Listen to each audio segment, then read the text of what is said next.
Welcome to our training call for discussing narcissistic injury and how to heal ourselves from having been exposed to narcissistic injury. This is a very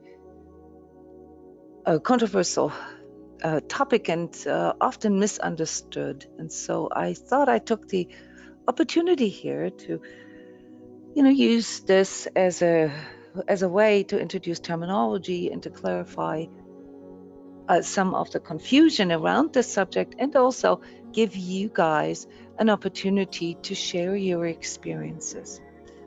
My name is Jona Bryndis, and as you know, as an energy healer, as an energy therapist and coach, I have already covered this topic on many occasions here. Actually, as a matter of fact, I brought the covers of the most recent ones. This is a Empath narcissist problem and self-healing workshop recording that you guys have access to in the forum that we did just a few months ago. And all the recordings that you have available in regards to the subject of narcissistic abuse, empath, narcissist issues, toxic relationships, and some of these techniques such as gaslighting and hoovering that I have covered in the years prior. You have access to all of these, some of which you can watch on YouTube, and the ones here that says Awakening Essentials, those are on YouTube. The others, you find them in the forum for Sacred Self-Healing members in the workshop archive and the video archive. Today I wanted to discuss with you first and foremost, what narcissistic injury is, and the differences here between narcissistic injury, narcissistic rage, narcissistic abuse, wound and scars, and so forth. So there's multiple ways we use these words here when we talk about our trauma that we have experienced. And I want to clarify who is who. Also, we go a little bit into the psychology here, what causes narcissistic injury, how to deal with it, and most and foremost, how to survive and self-heal having been exposed to narcissistic injury. So we always end with a self-healing roadmap. And as always, this is for you. So I hope that you take the freedom here to share with us. Every example, every contribution that you can make helps to understand the depth of or damage or a trauma that that narcissistic injury can cause in us. So before we get to the all the stuff here, what the trigger is and who gets injured and who's the victim and who's the perpetrator, I want to ask real quick in this round, who of you knows what narcissistic injury is? I know some of you are therapists yourself. Some of you might have a clear understanding of it, sort of a textbook understanding. Okay, so there's no hand. I know that this doesn't necessarily mean that you haven't really thought about it, but you're here, which means something about this title attracted you to come. So let's understand first what a narcissistic injury is, and these different aspects that come with it: the rage, the wound, the scar, and the abuse. So narcissistic injury is something that we can all perceive, guys. This is not limited to people who are narcissists or clinically diagnosed as narcissists, or persons with NPD, narcissistic personality disorder. A narcissistic injury is, in its essence, actually a real or perceived threat to our ego. Okay, we do talk about narcissistic injury in conjunction with the narcissist's inflated ego. But if we are strict here on the definition, then we all have to understand that there is a healthy narcissism in all of us, which is ultimately the job description of our ego to keep us alive, and with it often also to keep our self-perception, how we see ourselves alive. And here is where your guys' training and education comes in, because you're already beyond this. You already understand that your ego is there to help you survive, but that it is also the fundament of your addictive structure, and that it can work against you if some of the other aspects, such as true self and false self, aren't investigated. So who of you, let me just feel into your guys' understanding, has a good feeling for the difference between false self and true self? Just raise your hand. These are words that we use frequently. They basically occur in every single meditation. Yeah, so the true self in our context here, in context with spiritual growth, consciousness development, and self-healing, is the part in us that is not affected by the ego. It is the part of us that is unchanging, because it is the only true us. The false self is closer probably to what we would perceive as ego. It is how we would like to be, or how we think we have to be. So if we can agree on these two meanings for us here, because they are used in literature in different ways, then we can also basically say that the narcissistic injury occurs when the false self is being attacked. Who of you, in a very neutral and non-judgmental way now, has ever experienced a narcissistic injury yourself, where you felt your ego was attacked, or where there was a threat to how you saw yourself, or how you want others to see you? Yes, and rightly understood, exactly all of our hands should go up, because we all know what that feels like. That is something that our ego reacts to.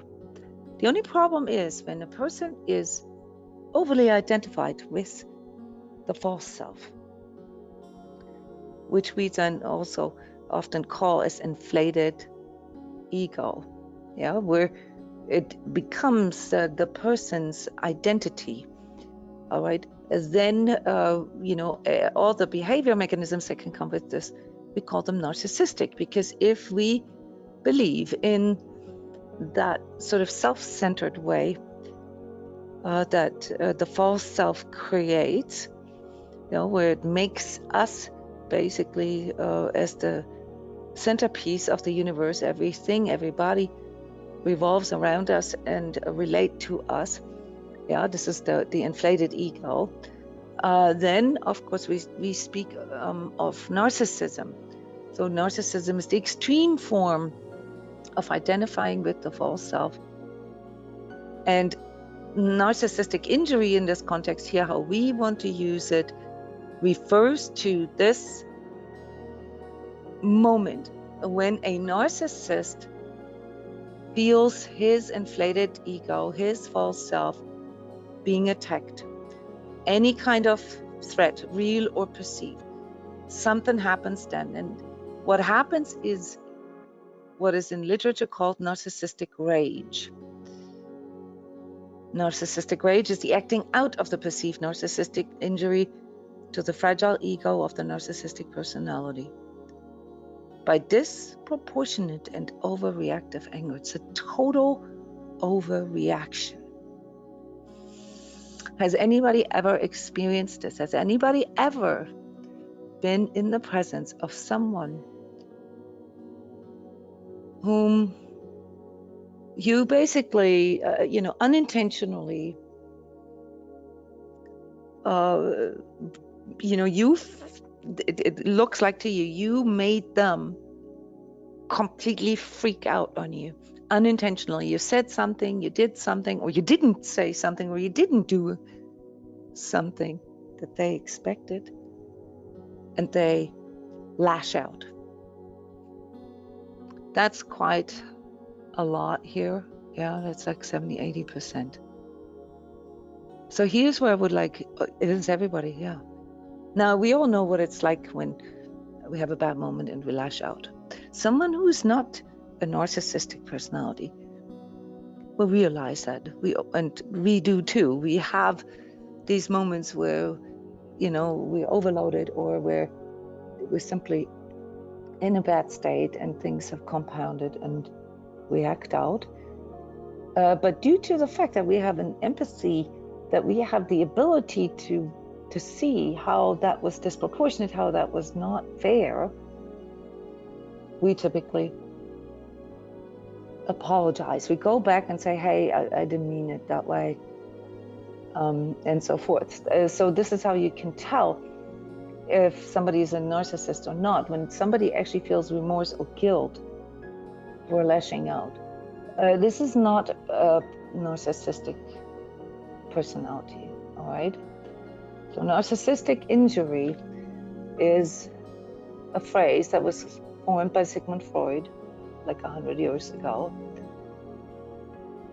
that has to do with this construct of the false self, this construct of this inflated ego being threatened, and as a consequence of that, attacking anything or anybody that is just in proximity. The way this feels on the inside is that the world just shattered, the entire world shattered, not just a little bit. So someone who's not, you know, a narcissistic personality will experience or can experience things as an attack, but will not feel, you know, completely destroyed as a person. Okay, you'll feel that a part of you, you know, maybe your pride got hurt, or maybe, you know, you felt like you messed up, or you didn't show up as good as you could have, or something like that. But in the narcissist, that is a different experience. This is where the narcissist's entire construct, and often also the construct of reality itself, is threatened to collapse. And so the overreaction that we see on the outside is indeed the attempt to maintain, to conserve, to preserve, you know, the reality of this person. This goes extremely deep, something that is not necessarily clear to us in those moments. So I would like to ask you, who would want to share what this feels like when you are in the presence of someone who has a full-blown sort of narcissistic rage attack? How does that feel like when you are the one who witnesses it, or worse, perhaps, who is the object of it? What does that feel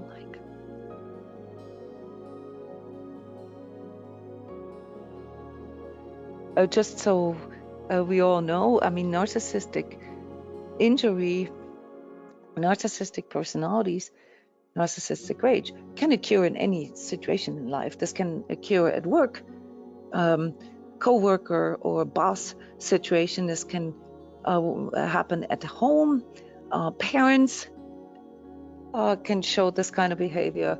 Even our children can, but children to a degree are excused unless it's repetitive, because they are narcissistic in nature. So this is the part that is developing psychologically, you know, as we grow up. So every 2-year-old basically acts out narcissistic rage 24/7.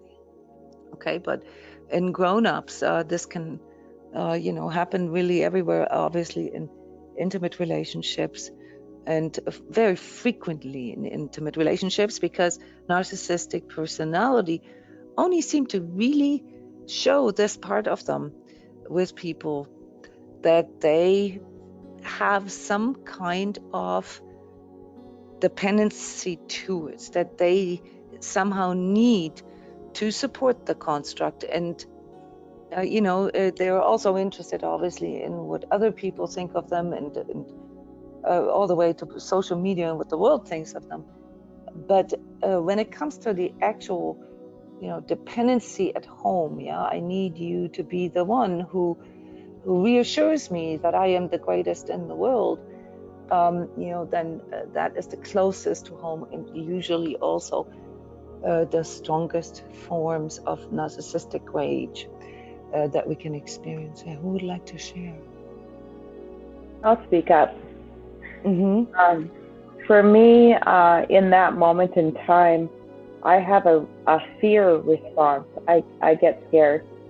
Mm-hmm. And what happens inside my body is my heart rate quickens, and I get this feeling of almost like a head rush, but it's not a good feeling. It's like a oh shit kind of feeling, but it takes over my body. It literally consumes me, to the point where I really have to center myself and steady myself and be very conscious. If I don't, then I get concerned that I might pass out. I also start to shake. So that I call that my fear response, but that's an immediate physical reaction that happens. And mentally, what ends up happening is I got to get control of this. I gotta calm this situation down, and I will go out of my way in any way that I can possibly come up with in that moment in time to calm the person down, so that I can also in return calm myself down. I call it a kind of trying to de-escalate the situation if I can. It doesn't always work out in my favor, but that's my immediate response. Yes, what you just described, Heather, is a textbook trauma response. Okay, so you don't seem to be surprised. You seem to go from the moment of it's happening, this rage, to the moment where your heart rate accelerates and your sweat breaks out and your mind gets swiped and all that. It's like a split second. It's like it's like an actual experience, or like a flashback that immediately dominates your central nervous system. Right? There is no thinking about what did I just say, or why is this person reacting, or anything like that, right? It's just like, whoa, I'm like completely stunned. Yeah, this is a textbook experience, what you were just shared with us, Heather. Now, I want to ask you one more question, if that's okay with you. Yes. How does this, or in the past, when this occurred, was this something that you anticipated? Was this something that you talk like this happens to you frequently, or at least in the past, right? You have a very good way of just describing it as if it's like normal. So this tells me that you have quite some exposure here, or used to. Okay, so how do these situations in your experience, how do they occur? I'm not sure I understand what you're asking. How do they occur in terms of... How did you get into those situations? Oh, well, being at the right place at the right time, or the wrong place at the right time. But I can try to address this as best I can. It's usually in terms of a confrontation, and not necessarily one that I thought I provoked. But that's the best way I can try to put that into a box for you to answer it. At the wrong place at the wrong time, that kind of tells me that it's from your perspective, kind of random, right? I mean, like, it wasn't something that, okay, I'm going to plan on doing this and this and this, and this and this might be happening. It wasn't like that. It was like, whoa, oops, I just, must have done something or said something. Okay, so fair enough. I will say that sometimes I would be caught off guard. But after repetitiously being exposed to that kind of behavior, it was something that I anticipated as a potential. And so that's what got me to the point where I felt like I would be walking around on eggshells, not entirely sure when I'd step on the rotten one. And I would do everything I could to not what I would call poke the dragon. To trigger that kind of response from the other person. Yeah, it's very sadly true. This is exactly this peacemaking that you described earlier, which is also very common. This focus on de-escalation. And you said something, just on a side note. You said often not to my advantage. Unfortunately, in those moments, is the only thing that we can do, right? To kind of get out of this alive, figuratively and sometimes literally. But if we anticipate that, if we're with somebody where this happens frequently, what happens in us is that we begin to anticipate it. We begin to walk on eggshells. We begin to become hypervigilant around this person, and it's like, no matter what we do, okay, this could happen any moment, okay. So there is this enabling that starts happening. Yeah, this is what I want all of you guys to see, how we are becoming almost complicit in a way, because we are caught off guard. Like you just said, that we are constantly caught off guard. And if this has happened to us a few times, now our system says, I could get caught off guard again. So I always need to be on guard. Yeah. So we become the ones that constantly are on guard. And now we are not really our true self anymore either, right? We're starting to monitor ourselves. We're starting to, be in this sort of constant confusion and not actually really knowing what has happened here and why it happened, right? And why we are the object of this. We are more or less tapping in the blind, feeling trapped a lot of times, and without knowing it, through our peacemaking and through our own survival mechanism and our own trauma response, we're beginning to enable this behavior. We're making it okay, so to speak, because we are the ones that, make the peace again. Yeah, this is really important to understand. Thank you for sharing, Heather. This is a very comprehensive, document of how this actually feels. Yes, Justine is commenting here. It's like we're becoming part of their script. Yeah. So in our response, we're actually more predictable than they are. And we're going to get to how to protect ourselves and how to heal from this here in a few minutes. Yeah, so Justine is also commenting here on something that goes into this direction, this silent complicity, or where we enable. I start to believe that view, because it's persistent. So, we start buying into that we are the ones, who made a mistake or said something wrong or weren't good enough. And we dismiss all the warning signs. We forget it. It's like this mind swipe, this mind wipe that occurs in this moment that you described, Heather, is so,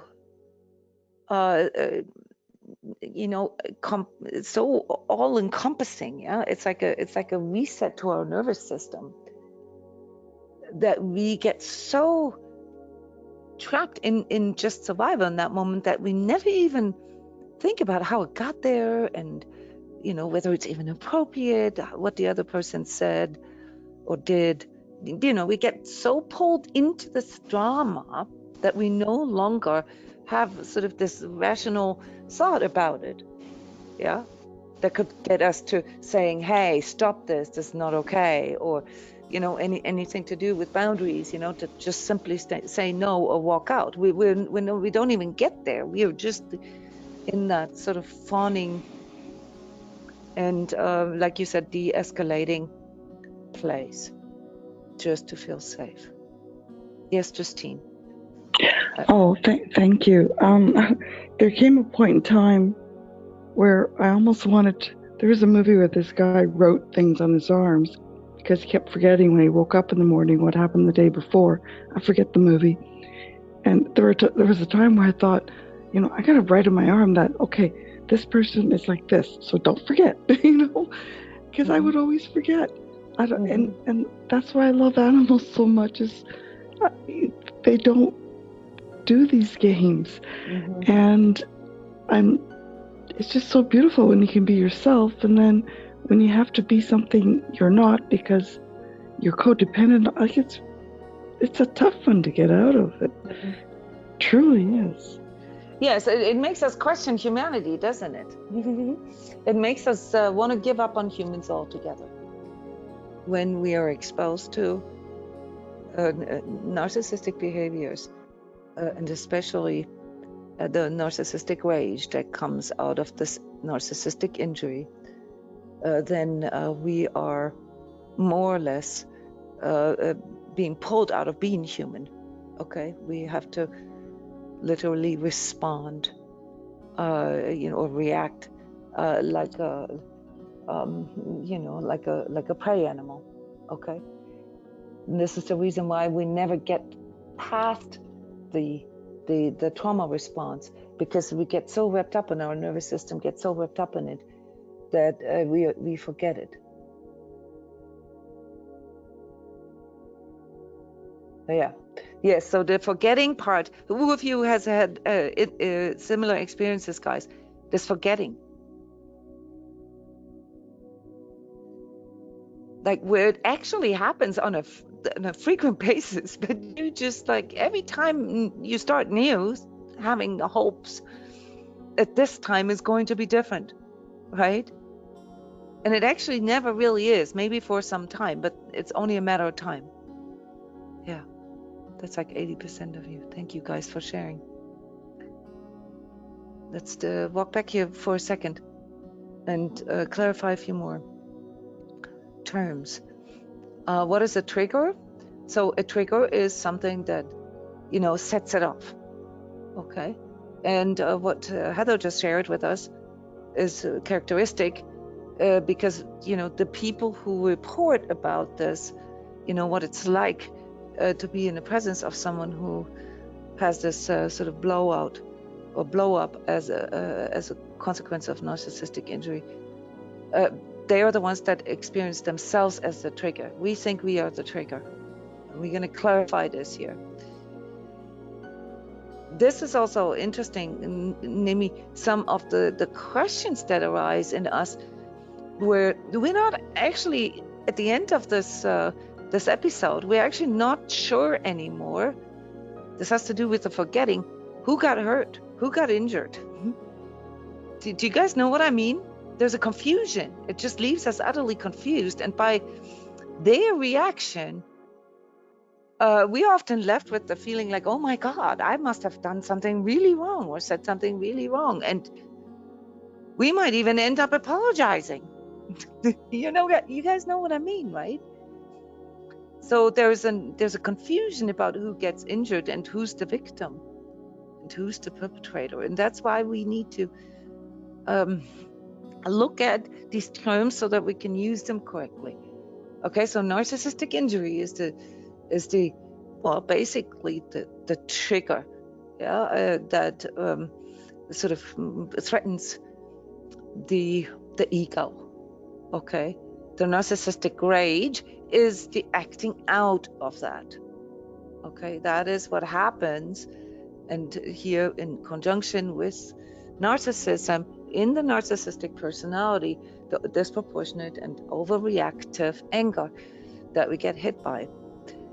The narcissistic wound, and this is now seen from the clinical point of view, is the repeated experience of a threat to the false self or the inflated ego. So this is something that is now sort of like an open wound, okay? So the sensitivities that develop around certain subjects or certain perceived weaknesses or imperfections, yeah?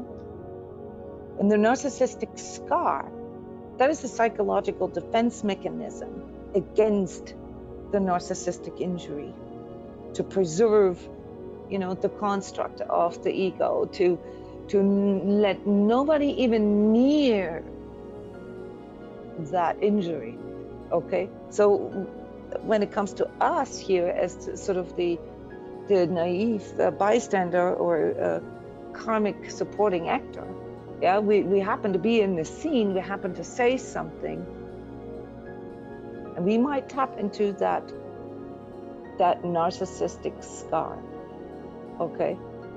And we don't even know what happened because we're not actually targeting that person's injury, even if we know that person's injury. But we are tripping this security system. Narcissistic abuse, and this is why this is separated from these other four terms, is what happens then to us. That is the abuse that happens as a consequence of being exposed to the narcissistic rage and all the psychological defense mechanisms, perhaps even, and this is something that people who have lived with the narcissists and intimate relationships very often, intentional provocation. So it almost feels like there were trip balls, all right? It almost feels like they wanted to have that confrontation, that fight, that they needed something to trigger that. Has anybody experienced this here before? Yeah, it's like you can feel it. You know, you're the peacemaker, right? You try to avert things. Yeah, thanks guys for raising your hand. But they're not letting go. And you're like, you know, I just want peace, okay?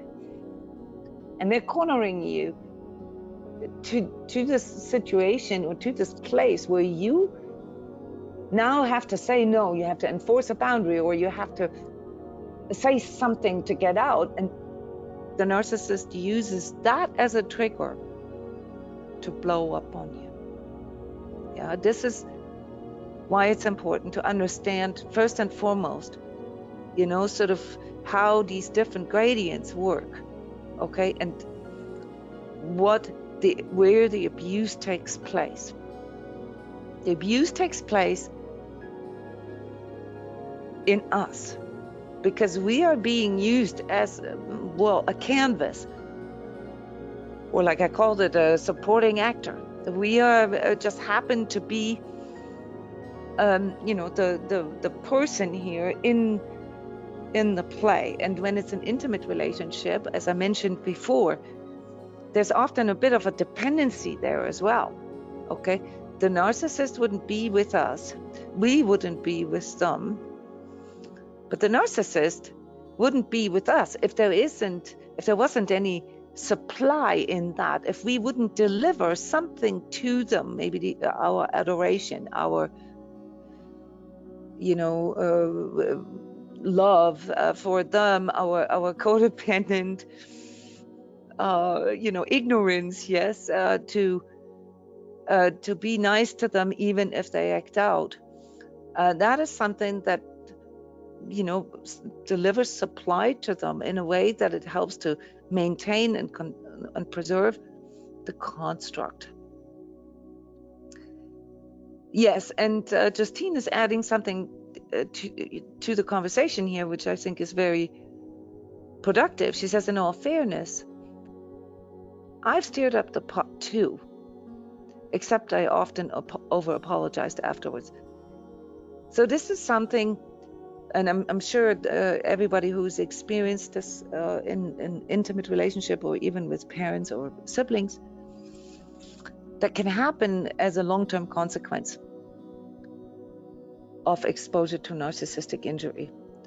Because we kind of know these pitfalls and we kind of know how to get to them. Okay. And sometimes, especially when we kind of already starting to get over it and try to look for reasons, that justify us leaving, say, us breaking free from it, we can also provoke it. That is something that happens as a consequence of this continued exposure, this continued narcissistic abuse. It's when the abuse victim tries to break free from the trap. Okay, so we feel trapped. Okay, so let's go back then to how does the injury occur? So it's the perceived criticism, and that's the most common one. Verbally, something you said or something you did, something you didn't say or did, or sometimes also just a random occurrence. Yeah, you could say something that you said the day before, and the day before it was fine, and now or today, it's the reason of why the narcissist blows up on you.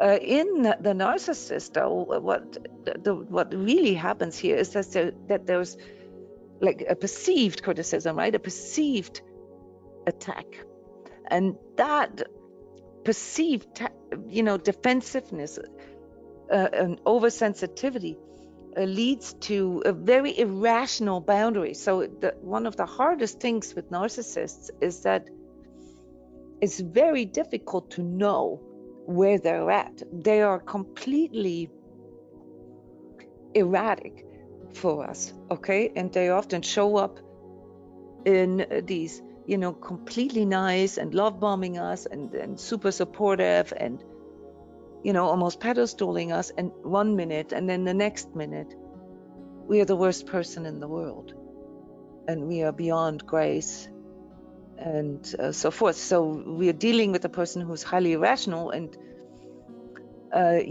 due to the defensiveness that they have. Narcissistic injury can also be triggered, and this is very important to understand, especially with men, when there's a low state of energy, when they feel physically in a low state, often when they get sick or when they are sick.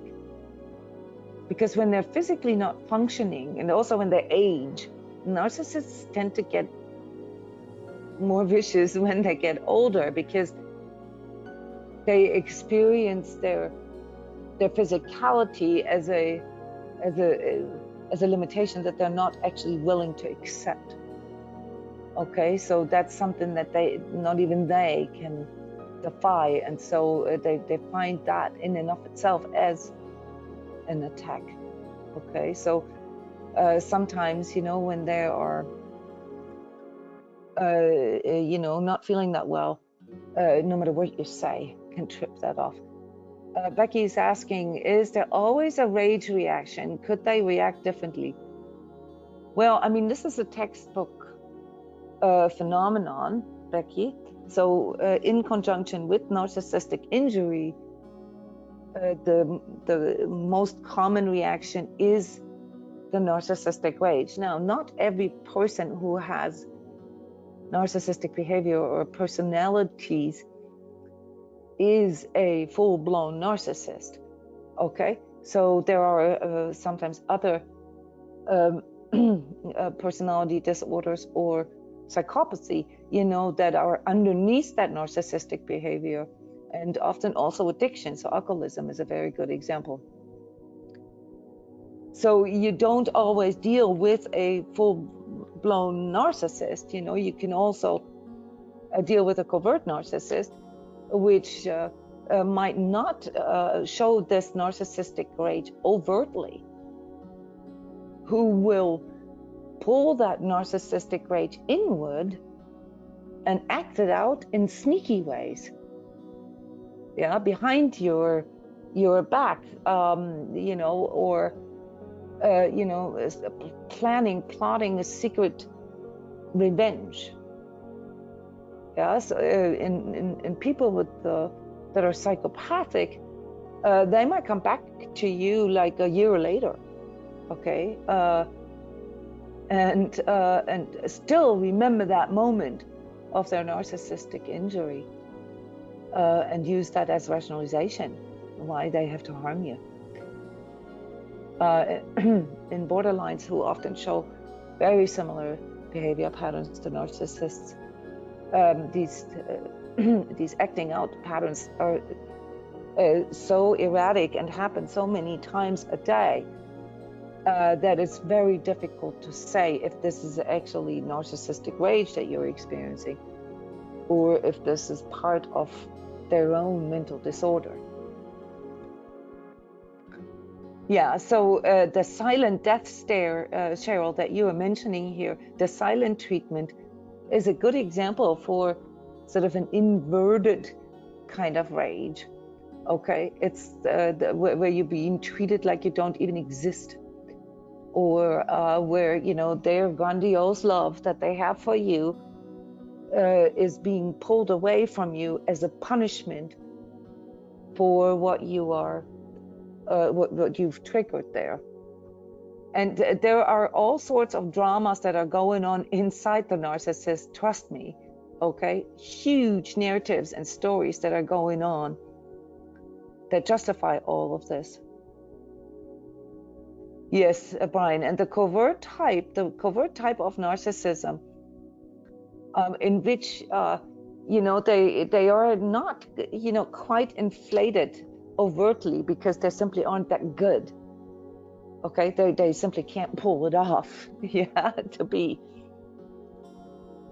a world leader, or, you know, the CEO, or, you know, the handsomest guy in the plot, or whatever. You know, they have these sneaky forms, these more covert forms, and they often use something that is particularly confusing for energetically sensitives and empaths, namely victimhood. So one of the probably most, I would say, characteristic forms of covert narcissism is this extreme victimhood. Okay, so they don't display themselves as winners. They have the same view and the same construct as the overt narcissist, but they know they can't quite substantiate it. So what they will do is they'll keep trying to be, you know, on top of the ladder, but they won't ever quite make it. And so they will constantly sort of externalize their failures or why they couldn't get there, and depict themselves as the biggest victim. So one of your mistakes could be to not recognize that they were the victim, and try to make them accountable, or say, hey, that wasn't even yours, you know, that you know, that wasn't even your credit to take, or something that was somebody else's. In work environments, covert narcissists often claiming the credits of others. Yeah, and if you have a little bit of codependent tendencies, then what will happen is that you are basically working for the narcissist, even if you are higher in ranking, say, or if you are higher in qualification, because they will always twist it around in a way that they look like the victim, and you will try to fix or help them. So there's many different ways, obviously. Yeah, Cheryl, and this is a story that you are familiar with an ex-partner of yours. Yeah, this can go very far. Yes, it's super scary, and you know, it's something that we need to understand, that within the narcissist, okay, there is a very repressed, and it's very hidden compounding of attacks on the ego, because they constantly feel attacked, they constantly monitor, and in fact, that's their whole worldview. we are here, to connect with our true self and to become more authentic and congruent with ourselves. The narcissist is not interested in anything like that. The narcissist likes their false self and wants it to be, and he doesn't see the necessity to change anything from within. He still believes that if he controls the environment, if he manipulates the world enough, then he can get away with it. And so he's in a constant state, hyper vigilant and monitoring, oversensitive, defensive state. Okay, and these things, they compound. Okay, that's why it seems so erratic for us, because it builds up, and it can go up and down within a day, multiple times. Yeah, so one of the tips that I have for you, if you're not sure if you're actually dealing with a narcissist, enforce a boundary. Just say no and see what happens. Yeah, or ask them to be accountable. Ask him to take responsibility for something, and that is where you will see differences in response. Yeah. A true narcissist, or like an overt narcissist, will immediately blow up in your face when you say no, and degrade you, and intimidate you, and do the rage beast on you. We call this rage beasting. Okay, so that you forget all about it. Okay, like we talked in the beginning, and so to sort of begin to enable through your peacemaking. Yeah, or the covert narcissist will become very sneaky. Will start writing down every mistake that you make. He will frequently bring this up in meetings, or tell you what you said back then. December, the 6th at 12:07, you said. That is a covert narcissist phrase. Okay, and because you said that then, they are justified to do what they're doing right now. Yeah, so just so you guys know. Now, what is actually going on inside the narcissist? So the narcissist is projecting his anger to you, and this is very important to understand. This compounded anger or insecurity. Yeah, he feels utterly repelled, disgusted, and insecure about himself, because there's a fracture in his own false self right now. Okay, and that produces a lot of anger in him to cover that up. And the way this happens is that he basically shows you how he feels about himself. So this is what I say to people who are healing from narcissistic abuse. All these phrases that you've heard that were projected onto you, those are quote unquote exactly how the critical inner voice of a narcissist sounds inside of them. This is exactly what they think about themselves. Narcissists are actually, once you understand them, once you educate yourself about narcissism, they become an open book. They're very predictable in that way. It's unregulated negative emotions that they are projecting. They have no way of accessing positive emotions. That has to do with the deficient empathy that is present in narcissists. So the experience of the fractured self, basically the looming collapse of the delusion or the false reality, is what is happening inside. So their reaction from their point of view is completely justified, because you just, in their world, you just try to attack the world itself, one that they have projected and created, obviously, but rightly so from the narcissist's perspective. So the only logical consequence in those moments for the narcissist is to reinstate that reality, to reinstate that inflated false self, and they will not stop at anything, because their entire worldview, their entire perception of self and others depends on it.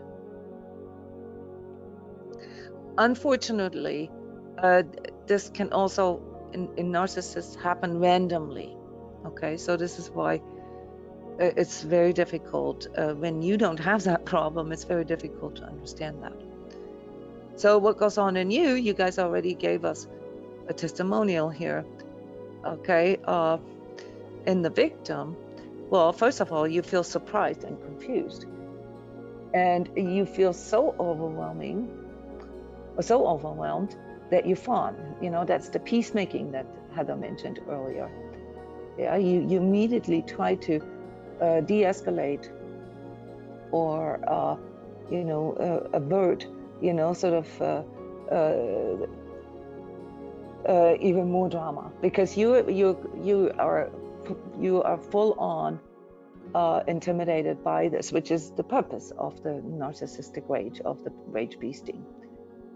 In intimate relationships or family relationships, the problem with that is that it makes us extremely emotionally unsafe.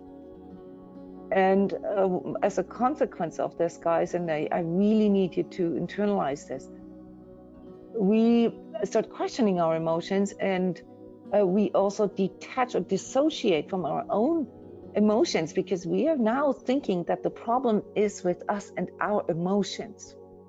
Because it's so random, because we cannot understand it, we become hyper vigilant.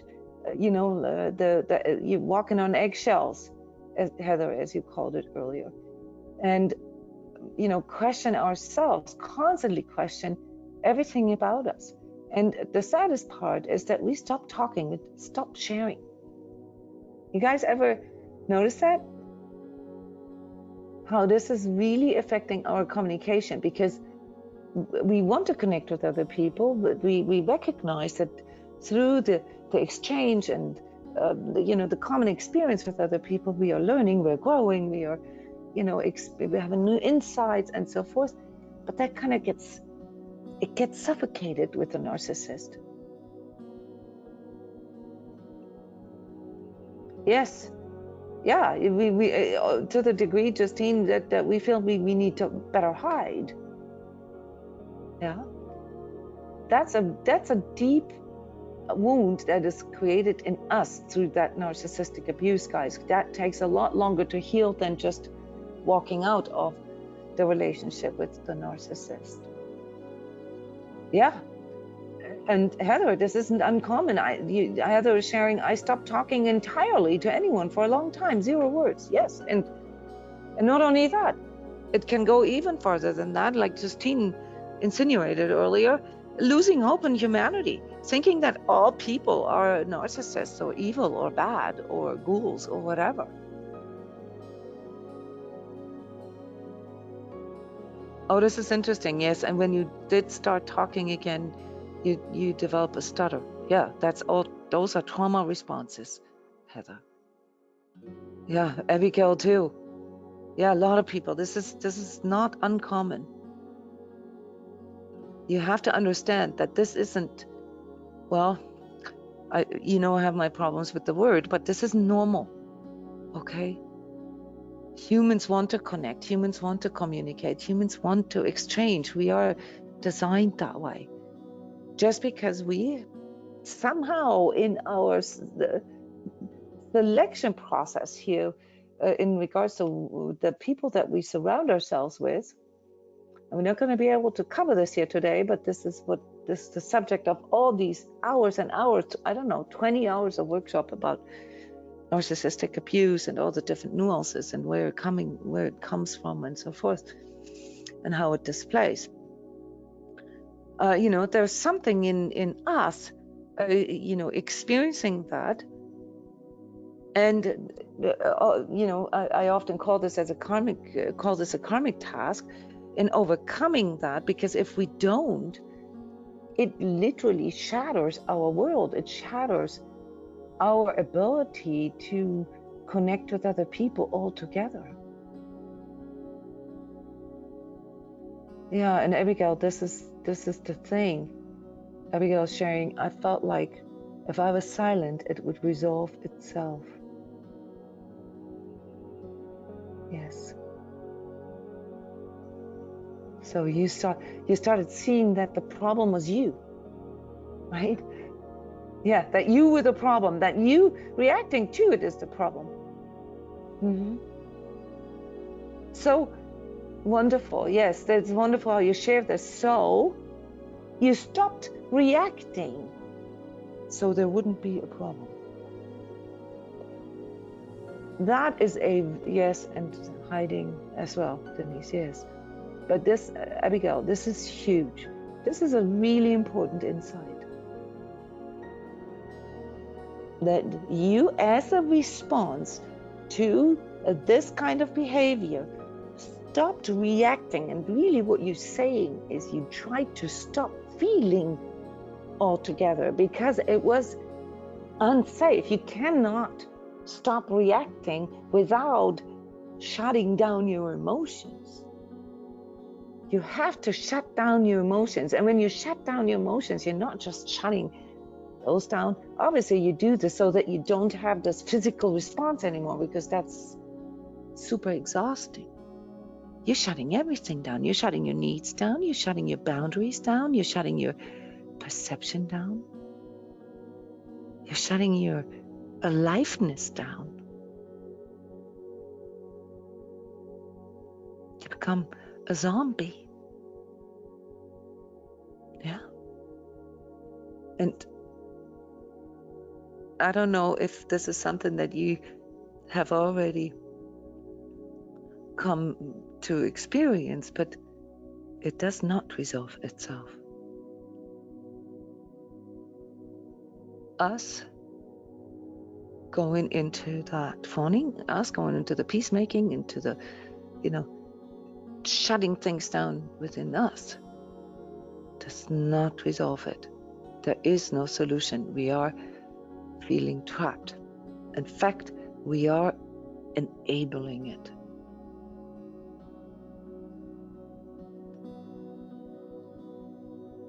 And for some of us, it goes quicker, a year or two, and you realizing that you're wasting your time. You're wasting your money, or you're wasting your effort. Because, being with narcissists in families or in relationships is extremely exhausting, and usually also costs a lot of money. A lot of time, because you constantly have to deal with their drama. Constantly.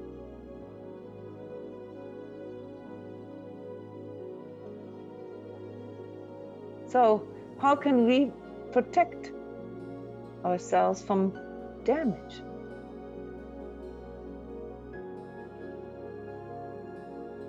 Well, rule number one, never cause narcissistic injury intentionally. Many of us develop, especially those of us who are sort of mentally very active, we develop a form of sarcasm.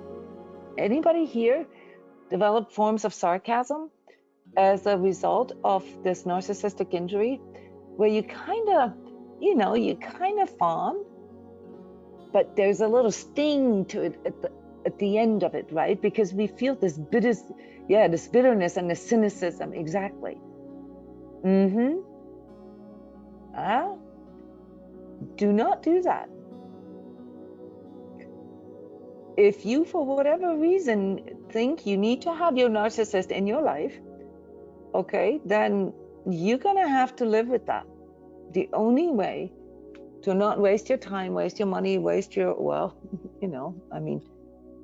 I really can't let the sentence stand there without getting an inner not true red flag. But if you think you have to have a narcissist in your life, and you just want to get better at coping with it, well, then I would say to you, never cause narcissistic injury on purpose. Not through your sarcasm, not through your cynicism, no. Because that just makes them hypervigilant, and it just gets worse. Rule number one, and rule number two, and rule number 0 is get out of there. Now, if you're already in it, you need to develop an exit strategy, because there is no solution. Narcissistic rage is damaging. It is also damaging to the narcissist herself, Okay?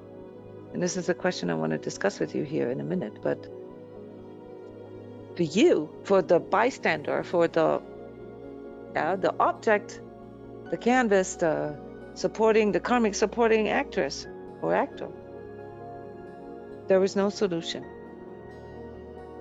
You either have to suck it up and live like this till the end of your life, or the relationship or whatever, or until you consciously choose to change it.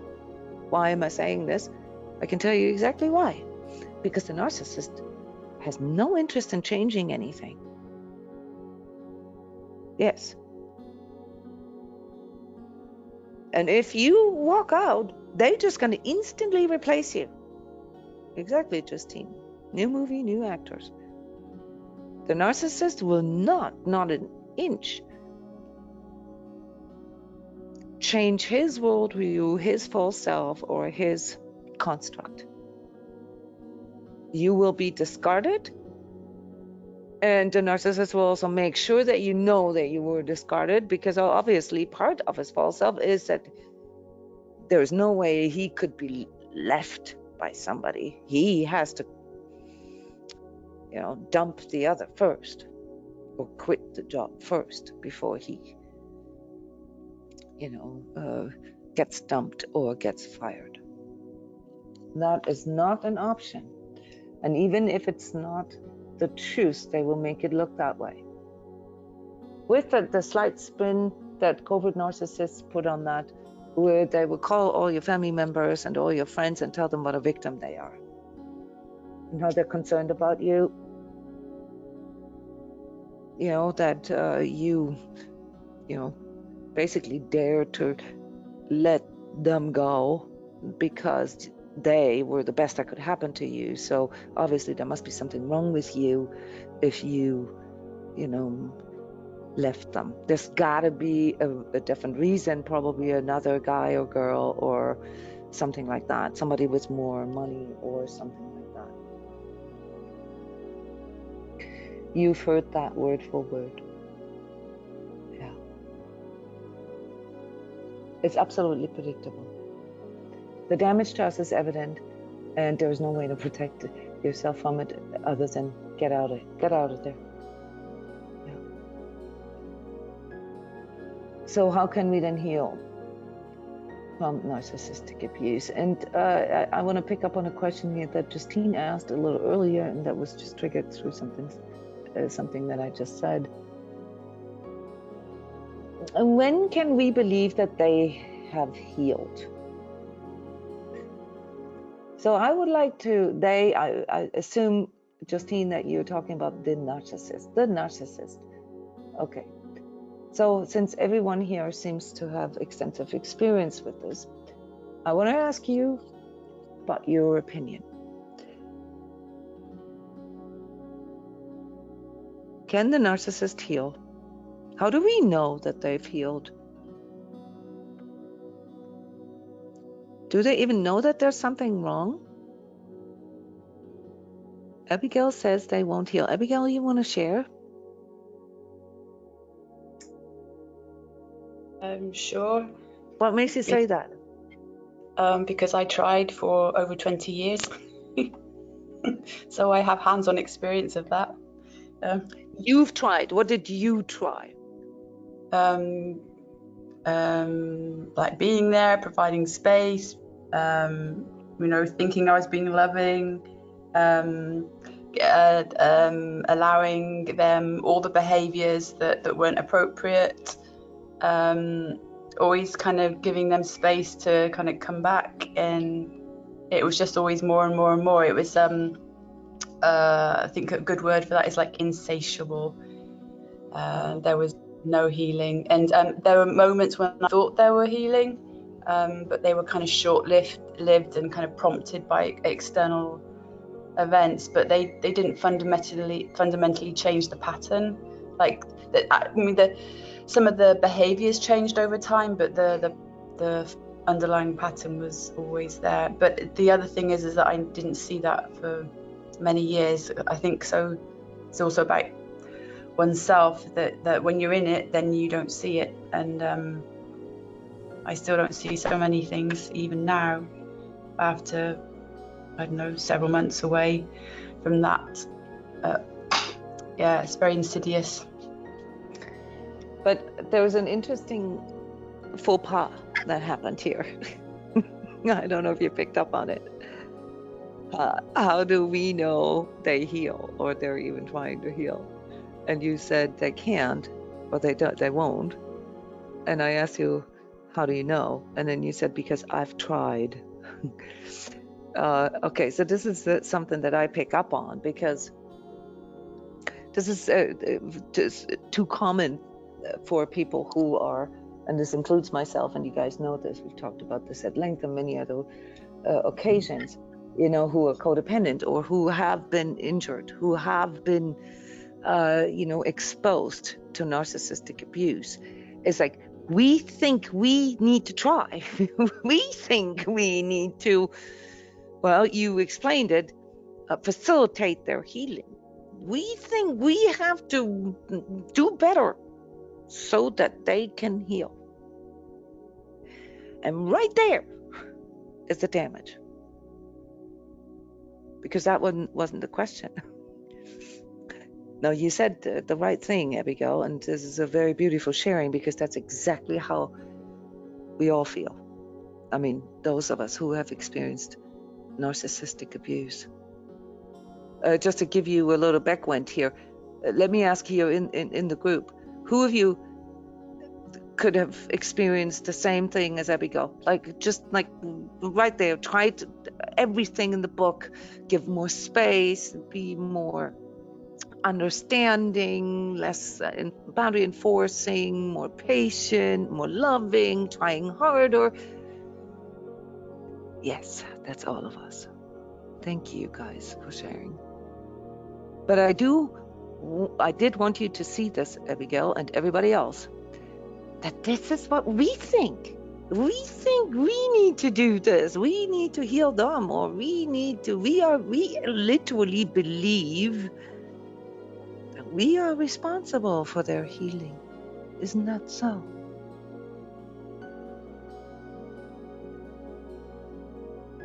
Yeah, Denise is sharing here. I feel like what happened with the narcissist was my fault.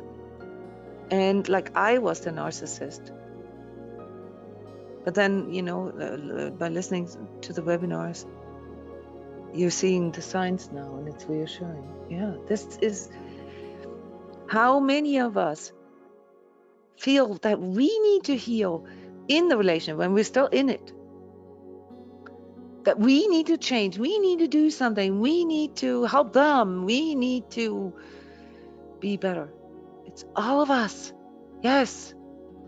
And that is the mind control, guys. That is where we have been somehow gaslit and believing that it's our responsibility. If I may, Jona, I just wanted to come in with a bit more of an example, because the hook that caught me up on that part is the whole issue of control. Like that my behavior was over controlling, because I was always trying to, you know, in commas, heal him.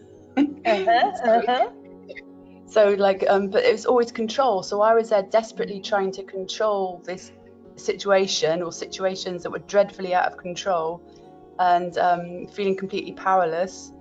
And then he would also accuse me of being over controlling. Which I probably was, you know, from his perspective, it, you know, couldn't have been so cool either. But it was unbearable. It was really, really horrible. Well, yeah, I mean, from their perspective, we're a constant threat, right? I mean, because there is a part in us that sees it ain't right, so we're trying to change it, right? And we have good intentions, you know, because we love them, we want to be with them, so we're trying to change things so that they could be better. And for them, that's a threat. They don't want it to be better. They like it the way it is. Okay, so why can't we just stop trying to change things? It's an annoyance for them. And if we don't stop, they start accusing us of exactly that. So some will accuse us of being controlling. Some will accuse us of constantly nagging and complaining. They will make us feel responsible for them feeling inferior because we are the ones that say, hey, you can't do this, or when you do this, this hurts my feeling, or I feel emotionally unsafe with you, or I can't trust you. They will say it's our fault because we constantly tell them what's wrong with them. Have you guys heard that? Or another variation is that they will actually tell us that we are the narcissist. They will twist it around that in our minds, we will think we're the narcissist. And as a matter of fact, clinically seen, as a consequence of this continued drama and survival fight that we are in, we will respond with narcissistic behaviors to preserve ourselves. Yeah. Just so you know, but that is not the same as being a narcissist. Yeah, or exactly, Becky, that we are crazy. That we are crazy. And there's a crazy making MO to that, very textbook, simple ways of how to make us crazy, how to prove to us that we are the crazy ones. Yes. Gaslighting. If you remember the movie Gaslighting, where the word originated, that was a movie from the 50s or 40s, I believe, where the guy tried to make the rich widow believe she's crazy, okay, to inherit the money. That is a very, very common MO. So I would like to pick up on what I said at the very beginning and say this is a controversial subject, and here we seem to have a controversy. So Cheryl says, no, they don't know that there is anything wrong. No, they can't and they won't heal. And Heather says, I believe that a narcissist can heal. Okay, let's do an open discussion here, guys. What is your experience? Well, I know what I can bring forward can be considered quite edgy, but I do understand potentiality. And I also understand a system. And the system isn't simple. However, it's the system that all of us here on this webinar have followed. Maybe not in the same footsteps or in the same patterns, but understanding that we went through a process in terms of personal self-healing. Mm-hmm. One of the first things that we had to do was become aware. And then we would unpack that further. What are we aware of? And we would unpack that further and become closer to being in tune with our disconnections, our distance between our heart and our true self, the mechanisms between our ego and our ego propensities, and all of that. That's all the system that I'm referencing. A narcissist is a human being too. And they have the potentiality to self-heal in that same manner, just like you and me, And that's a wonderful perspective, Heather. Thank you for sharing that, because you're absolutely right. You know, when we talk about compassion and, consciousness and so forth, we have to, and the statement is true, that everybody has the potentiality, everybody has the option, everybody has the choice to heal.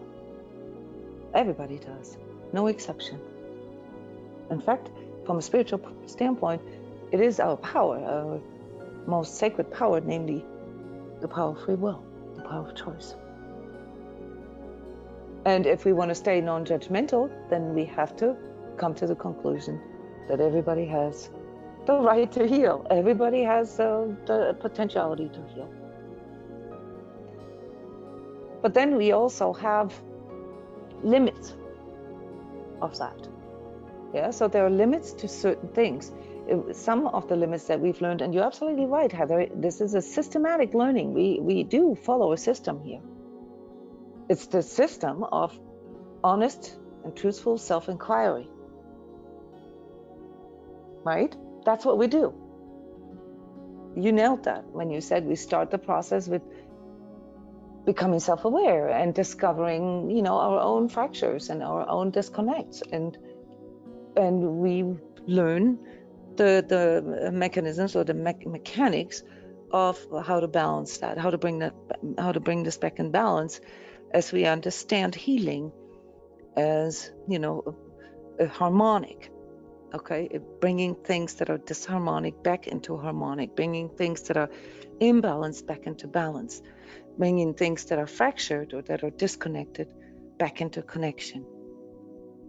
Healing is the integration and making that which was fractured or separated whole again, right? This is how, I mean, you know, this is a very sort of general and a non-judgmental way of looking at healing. And it's always relative to where we're at. Okay, so, you know, someone who is in an utter state of, say, apathy and suicidal, you know, will experience little gradients, little stepping stones of liberation. You know, just the fact, I mean, you've described states in which you know, came to the conclusion that you didn't want to talk to other people at all anymore. Yeah, to the point where your own, you know, communicational skills and all that deteriorated. Okay, and the moment you started or chose to talk again, you know, you had to overcome, you know, the inhibitions of that, the stuttering and all that.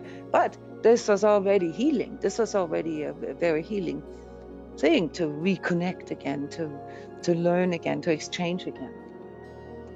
This is a very important thing to keep in mind, all right, that what we need to heal has to do with us inquiring about truth. It has to do with us recognizing that something is fractured or disconnected in the first place. And what connects us all here is that we have come together to share the progression of that, to share our experiences, to share our barriers, our struggles with another, because there's another thing, namely that we recognize the power of empathy and the power of sharing. Because in sharing, in communicating, in exchanging, we are learning. We are learning to calibrate ourselves, yes, by listening to others and, you know, sort of approximating, oh yeah, I do that the same way, or I think about or feel that about that the same way or different. That's a form of calibration. We learn from others through their mistakes. Yes, we help others through sharing our experiences, our, you know, tips or tricks, you know, things that we've learned. We've all recognized that there is a healing effect of doing this inquiry and of exchanging that with another, because there is a growth that happens through that. And this is what connects us all here, even though we're all from different places in the world, different backgrounds, different experiences, but we're all connected through that one choice. The choice that we want to heal. We recognize that there is something disharmonic, that there is something fractured, that there is something disconnected in us, and that damages us, that wounds us, that inhibits us, that it limits us. In the presence of a mental disorder, psychopathy, okay, a pathology of cognition, a pathology of feeling and sensing, there are limitations. Now, I'm not saying that a personality disorder is the same as psychopathy, that you, for those of you who are clinicians, obviously that is not the case. But what I am saying is that there are limitations to disorders. And some limitations are so severe, let's say, take delusion, okay? Delusion can be so severe that the person is unable to help themselves out of themselves because they don't see that there's anything wrong. And this is basically the diagnosis with narcissism, namely that there is an absence, there is a deficiency. It's a narcissism is a disorder of an absence of something. That means that that deficiency prohibits that person from having the ability to do inquiry and self-reflection. Now, let's not confuse that, because narcissists do have self-awareness. They know exactly who they are and what they do. There are very prominent, most recent examples here in our world history. They know exactly what they're doing. And they feel absolutely justified in doing this. They don't think it's harmful. They don't think it's bad. Yeah, and think of psychopaths, okay, or sociopaths. They do not think it's bad what they're doing. That is a deficiency. That is a limitation of that. There is no longer the presence of this, and I'm trying to use very careful words because I don't want to sound judgmental, but there is an absence here of that connection between the soul and the true self. The person is disconnected from their soul. And there are many different ways you can describe this if you use religious terms, but I'm not trying to do that. What I'm saying, and staying here with the psychology of it, there is the absence of self-reflection, the absence of empathy. The two main tools that we need for healing that prevent a narcissist from being able to choose to heal, because they don't think that there's anything wrong in the first place. And any display of remorse or apologetic behavior is learned behavior. This doesn't mean that they mean it, which is why it's often so deceiving for us on the other end, because we think they want to heal. We really believe that. And they'll be apologetic and they'll say, I'd never do it again. And yeah, I do something and I'll go to a therapist or whatever. And they go there once and it's the most terrible therapist in the world. And there's no way, that person can help them and so forth. It's not for them. Yeah? Or 12-step or self-help groups is not for them. They're above that. So what I'm trying to say here for all of you who have not lost hope that narcissists can heal, okay? It is not that they're evil. It is that they have a limitation right there, namely that they are not interested in healing. The statistics are staggering, guys. The number of percentage-wise of narcissists who actually seek therapy is like in the 0.something%. It's a very rare occasion that a person with narcissistic personality disorder actually seeks therapy and often ends up in a big fight with the therapist because when it gets closer to that narcissistic injury, they show up with the narcissistic rage on the therapist, and then the therapist has to break that that contract, because for professional boundaries and so forth.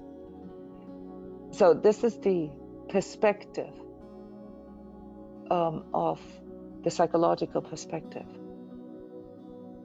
is that narcissism is not healable, not because the person doesn't have the right to heal or the karmic potential to heal, but because of the deficiency, not able to even see the need for healing.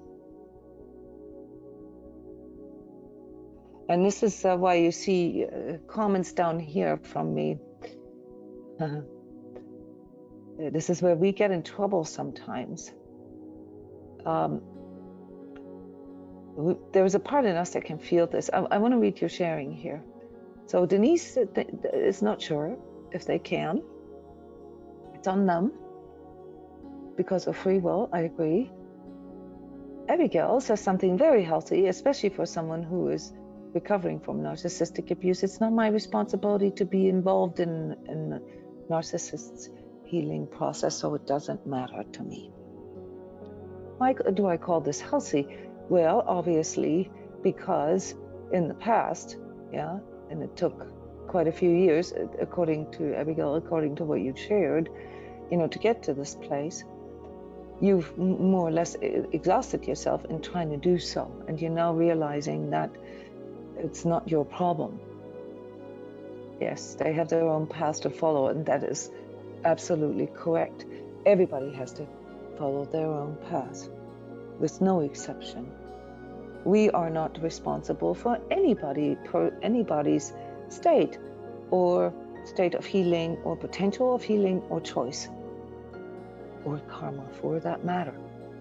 So it's quite irrelevant what we think, if it's possible or not. What is important for us to realize that when we are with people who display certain behavior patterns, and this includes us ourselves, of course, that the two things that are needed to heal, namely the ability for honest self-inquiry and empathy, which is basically the ability on a human level to connect. All right? When these things aren't there, you're not making a statement about the narcissist's overall potential ability to heal, but you have to come to the conclusion that in that relationship, there will be no healing. And that you are not responsible for it. And this is the hard part, because of the gaslighting and the crazy making. And that's why, how can we heal from narcissistic abuse needs to be our focus. The first thing we need to understand and really, really internalize is know that we did not cause the narcissistic injury or the narcissistic rage. This is a very, very big one, because a lot of times when we've tried to exit a narcissistic relationship, even within families, we feel remorse, or we feel guilt, or we feel this responsibility, and that is something that we were gaslit into. We also need to internalize that our narcissist, and this also applies to drug addicts, just so you know, so drug addiction, substance abuse, makes a person become narcissistic, in a very simplified way. You don't know if they're true narcissists until they are sober. So when they're sober, very often then they heal. Okay, so narcissism and alcoholism, they're not the same. So any kind of abuse, the substance abuse, can mask, the true cause. So we have to be careful there with any kind of judgment. But a true narcissist is not interested in change. We need to stop obsessing about our narcissist's intentions. Why they did this? Why? This constantly question of why does not lead to healing or change, because this is the crazy making part. We cannot understand it because we have empathy. We do not have that deficiency.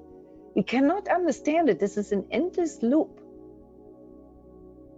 And you know, there are some ways to define narcissism in which it's called a transfer of pathology.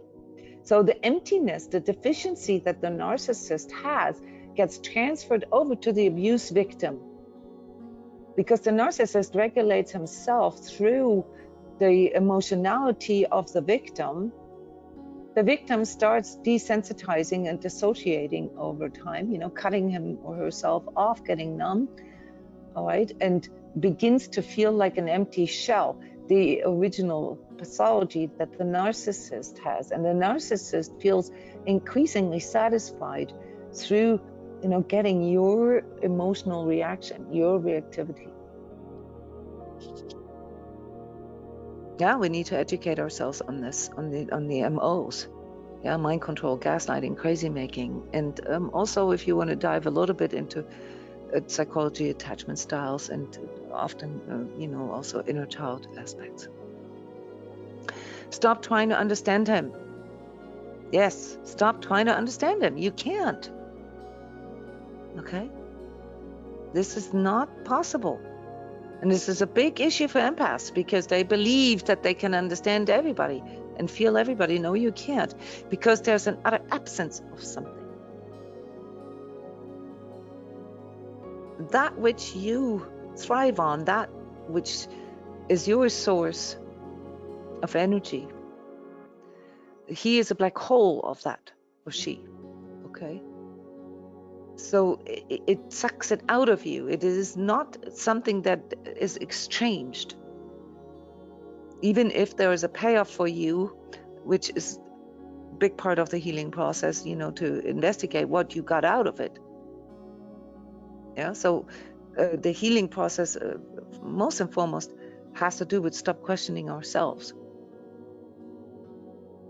and realizing what we're doing. Stop trying to go back to what hurts you. That is unhealthy and against your divine nature. Investigate your payoff and learn from it for your future.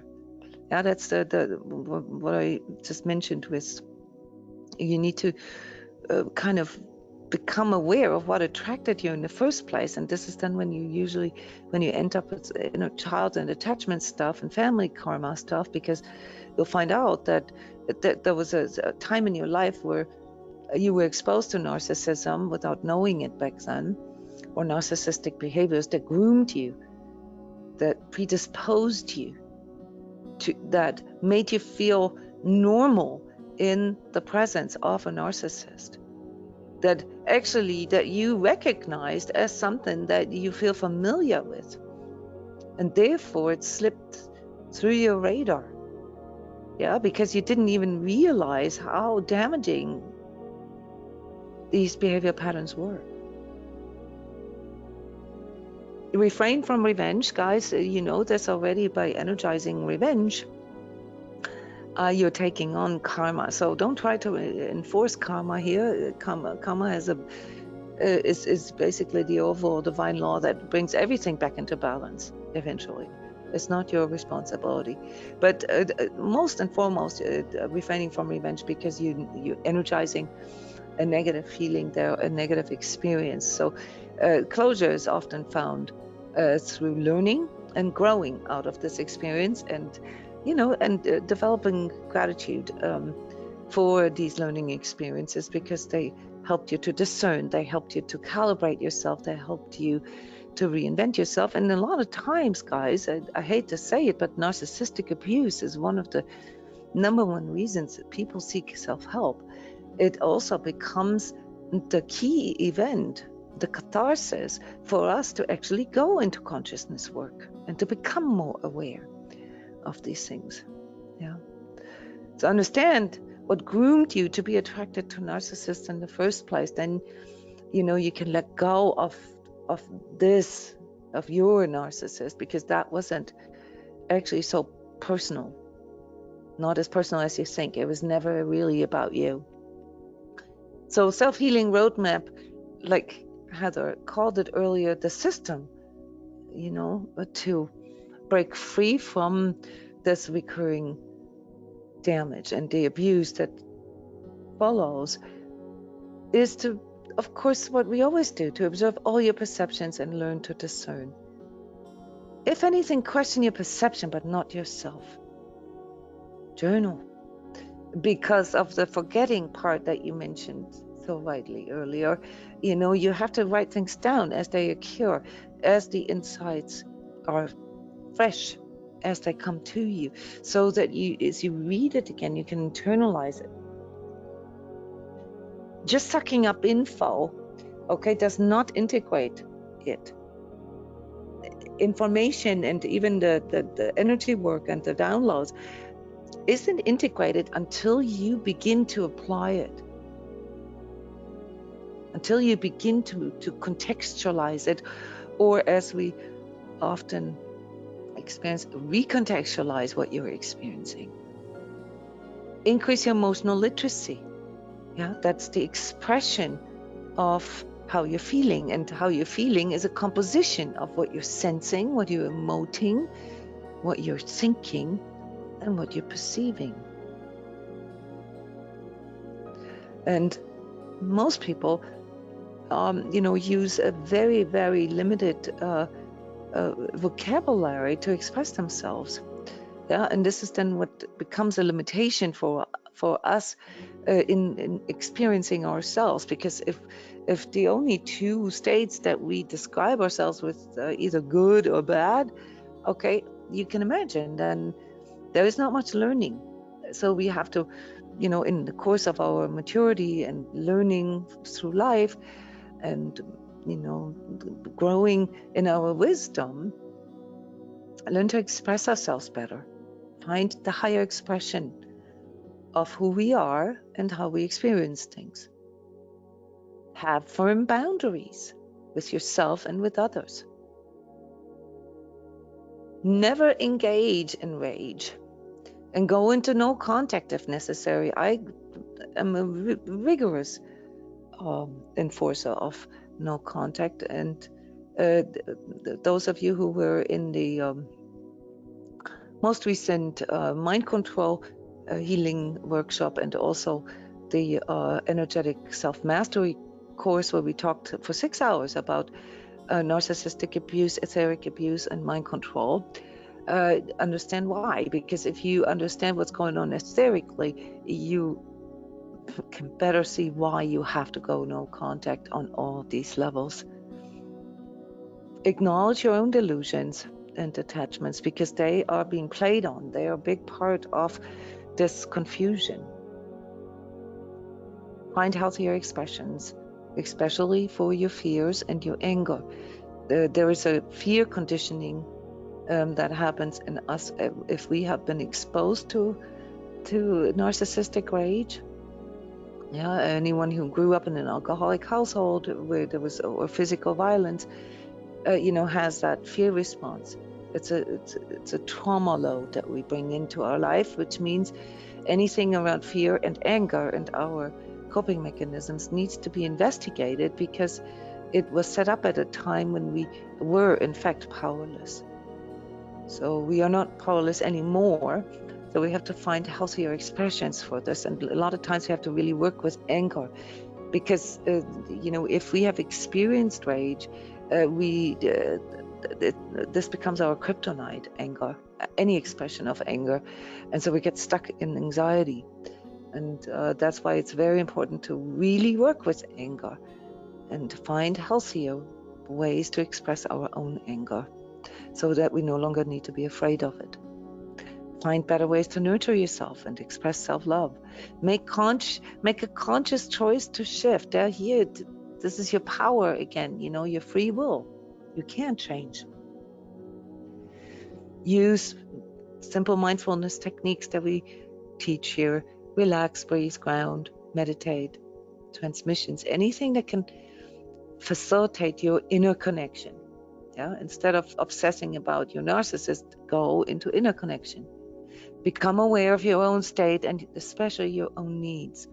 Because a lot of our boundary issues come from not even knowing our needs. Remember the numbness and cutting ourselves off from our own emotions and our own reactions, also makes us numb to our own needs.